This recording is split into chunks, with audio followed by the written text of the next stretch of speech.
Hi,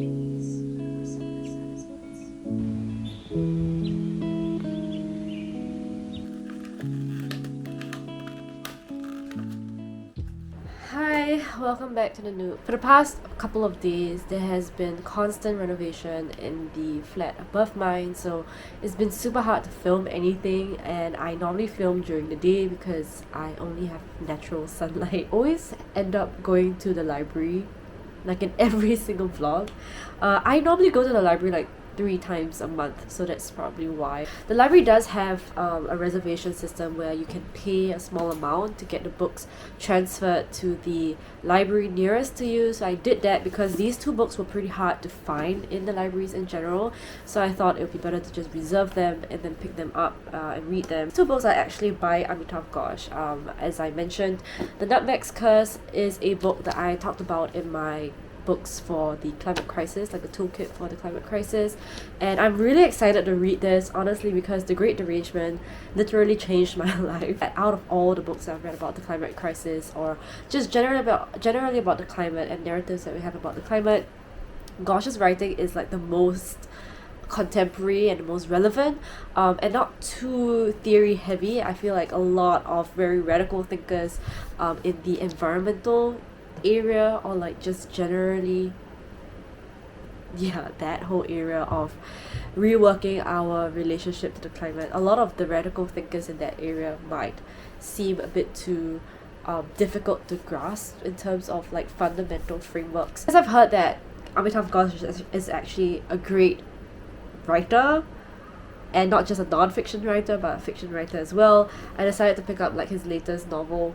I'm not sure if this is his latest novel, but it's one of his later novels, called Gun Island. So it is kind of like a migration story, and that it also brings together a lot of different characters in a sort of Odyssey-like journey. So I am really excited to read his fiction writing because I've only ever read his non-fiction, and that's usually the case with me when it comes to different authors. So super excited to read these books. It's been so long since I really enjoyed like a single author's work in general. Hi, so I just filmed a video that I am trying to hopefully edit in the afternoon, and the video is on post-growth living, which is something I've been wanting to talk about for the longest time, and I haven't done one of those like video commentary, like sit down and talk videos for a really long time, so I'm really nervous about this one, and I think I got super tongue-tied in a lot of the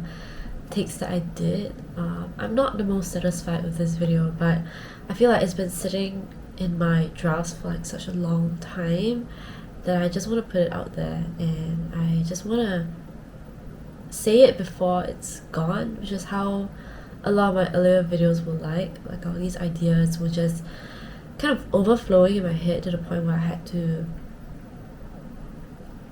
throw it out there and make it known, or like at least had to have a tangible representation of my thoughts at that time. And I think that's what really fueled the first few videos that went viral on my channel, and I was very hesitant to do those things again because I didn't want the motivation to be external. And so because of that, I never had any inclination to do a sit down and talk video for the longest time until now, doing this one, and I hope it's okay. I hope it'll turn out fine. Yeah, oh my god, it was just so nerve-wracking to record it, and I am so nervous to actually edit it. This is so stressful, but it's like a good type of stress, you know? And I'm just gonna be seeing my face for like the rest of the day.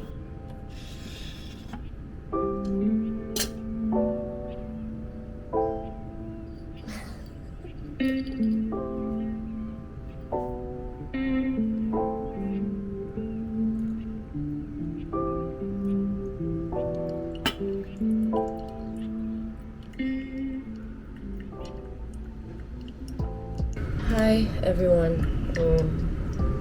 It's a Sunday and I'm extremely tired and fatigued because yesterday was a full day out for me. I guess I just wanted to bring this up to everyone as well who watches my videos. I was part of a roundtable discussion, kind of like discussing how environmental writing can progress in Singapore. But I guess I also want to ask my viewers in general, people who watch this channel, like as readers, what kind of environmental writing are you looking for, or what would really help you understand the climate crisis a lot more? Reading a lot more personal essays, memoirs, and activists from different fields, like how they grapple with grief and how they grapple with change and leadership and power, those have been a lot more illuminating than all those very factual stuff. That could also be because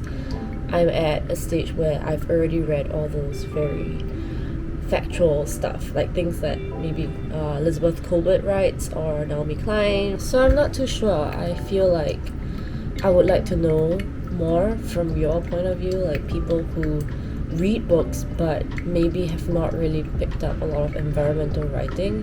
What would be the major block in doing so, and what kind of voices do you think you want to read more of according to your perspective as a reader, someone that actively looks out for books to read and to learn from? Yeah, so I guess that's my question. It's currently 11, but I'm having my breakfast. Yeah, these are bagels that I baked with my friend. They turned out so well. These have cranberry in them. There's some strawberry jam I found in the fridge, and there's some mango here, but the mango doesn't seem ripe. It's extremely sour. Do forgive like my terrible face right now, because I think because of the whole week, I don't know, my skin has been breaking out quite a lot lately.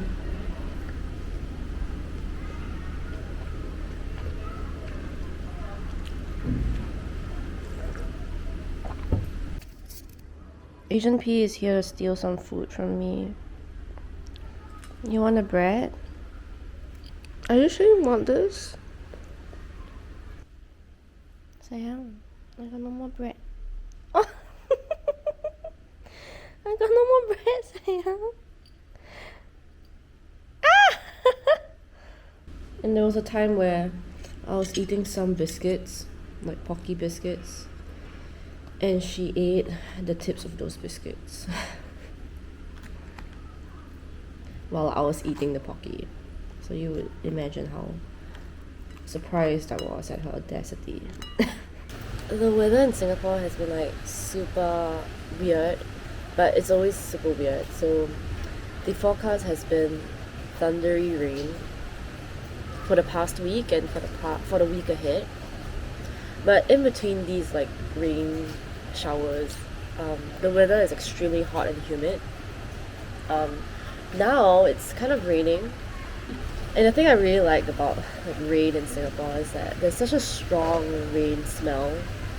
This kind of reminds me of the book that I read last time called Losing Eden, and there was this chemical compound that the author talked about called geosmin. It's supposed to be like the human nose is supposed to be extremely sensitive to it, that we can detect the slightest increase.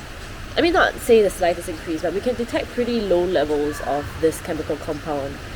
And apparently, I mean, if you explain it in an evolutionary way, apparently it's a way for humans to kind of understand when a good time to go out to hunt or like to gather stuff, because that's the smell that the soil releases once like the rain kind of passes by.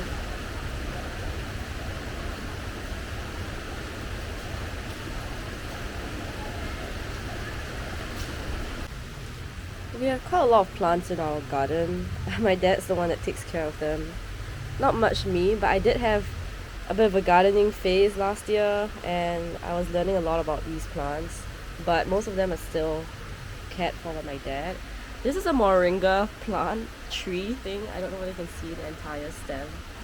I got it for free on the secondhand market, and it's growing so well. Like it's a tree, and we have butterfly pea at the back, but it's not thriving. These are the plants I used to have at my room before Agent P came in. So I had these I called this Dusty, and she's been doing a lot better outside than indoors. She sprouted like 3 new leaves.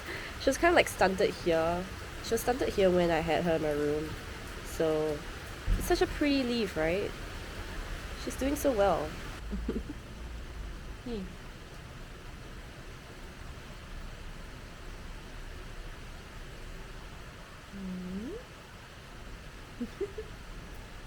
I poop.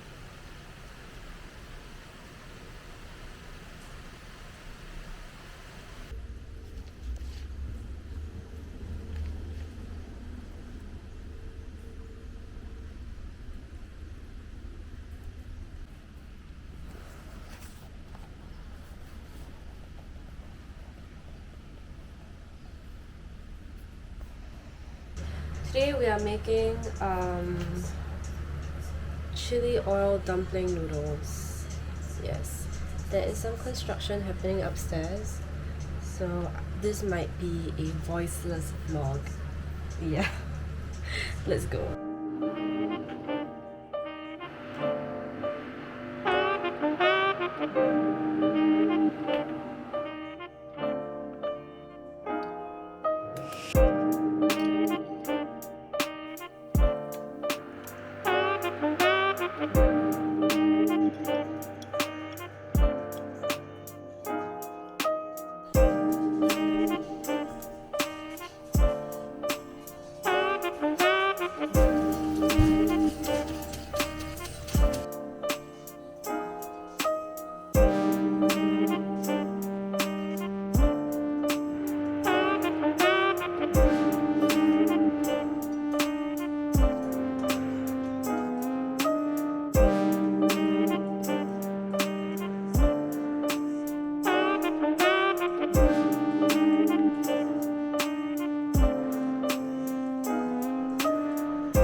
Bags and flew across the Pacific Ocean to study abroad in Hong Kong, traveled around Asia, revisited my childhood home, and saw some of the most beautiful places. Yet these were some of the saddest months of my life. The gravity of the decision sent me right back into my old ways and into the arms of my old friend to continue living your life. These would be the questions that help guide you to do. After all, corporate will always be around. And that's exactly what she did. I just watched Marina's 20 lessons in her 20s, and I'm feeling it. I mean, I got pretty emotional towards the end. I've been feeling in a bit of a slump the past week. I actually do have videos, but I just don't feel like I can put them up. Like, I'm just not satisfied with how the videos turned out. And I don't know whether I'm being perfectionist or maybe I'm feeling a bit of imposter syndrome. I just generally have been feeling pretty bad the past week. I have been working on my newsletter, but I feel like I will not be prioritizing that, and I will be prioritizing setting up a Discord and a book club instead. But I'm not gonna rush into it. I just want to start some kind of reading togetherness, at least in this year. I'm not trying to set myself up for too much, like too high expectations, really. But now I'm gonna film my February wrap up, and yeah, I feel in a bit of a lull, but let's see if filming the wrap up helps. At least that's a format that I'm pretty comfortable in. Yeah.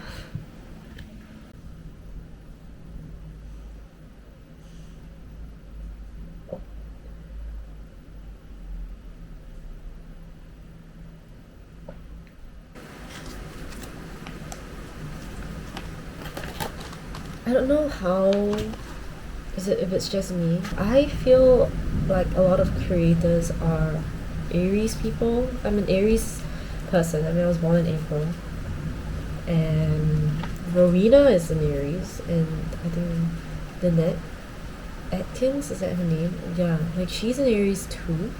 Like recently she had a vlog about how she was just a dramatic Aries, and I relate to that because Aries people can tend to be pretty dramatic.